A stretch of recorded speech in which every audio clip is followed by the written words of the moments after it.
Clear tu te in Java in KTP day che bai vek ule. Zon KTP hi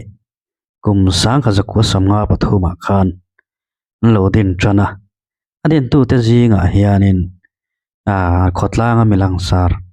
tak tak kan ti tele. Staff school staff kan ti hau tikha adin tu te anni ome. Yang po ni se kan mithiam tele tun ma kan zirtir tu hau te hi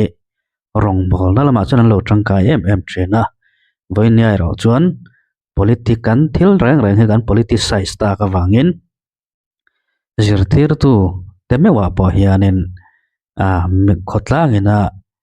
biak ron tlak le ka tianga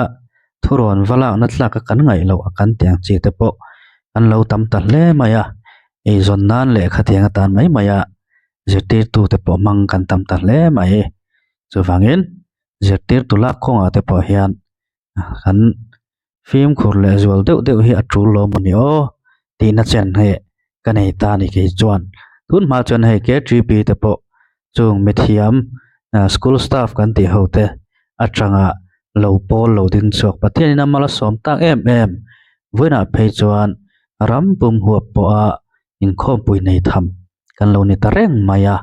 chu wangin he pol hi pathianin mal asomane tuna ke gp hla Israel patsuwina asakha kan lo KTP zelange ti khangai tlango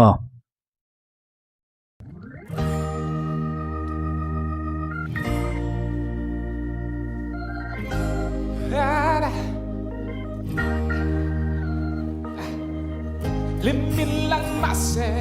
ring tayo no Kristal telaw chua atong sulungay na may mo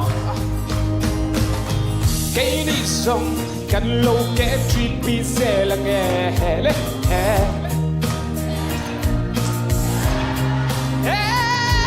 kan la me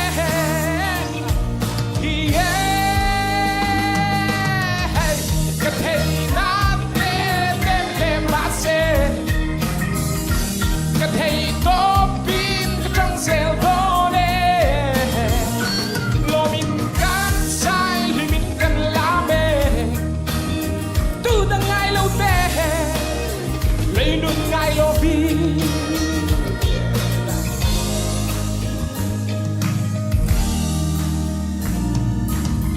oi mo lung min le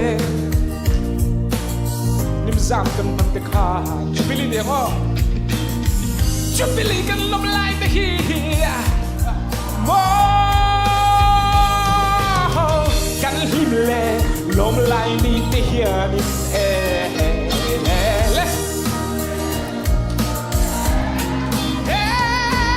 kan tôi mua em che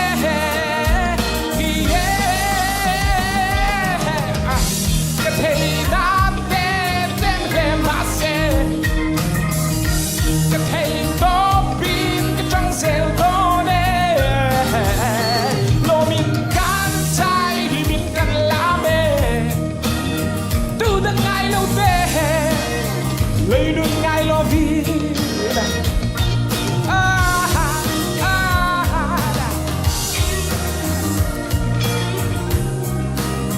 ฉันคือตะฟ้ายังเจ็บเสียงดูไงซากโลฟี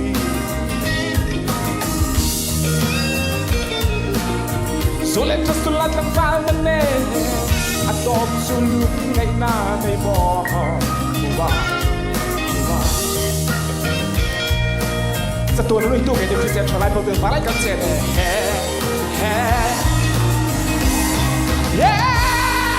กันละเม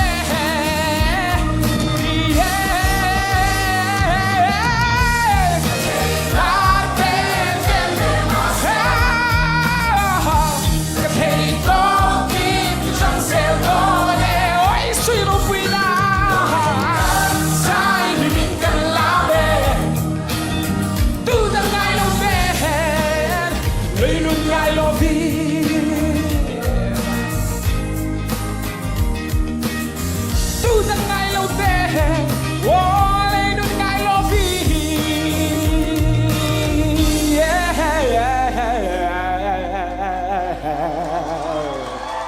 lo me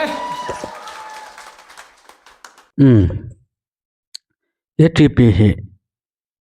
achung omte mi tlem te awangin mi ten lo soi selin lo soi chathian ma se pathian en voin tlengin amanga ko ran kut ke beratan amang na sem em ane tin Christian thalai ten nuam kan chen theina mun ani thiang lim taka nuam kan chen theina mun ani a chu wangin awan hlute lul em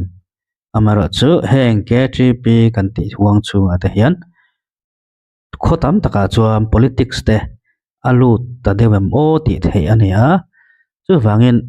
kan ram hi politics thalawin min van ti che sot ta em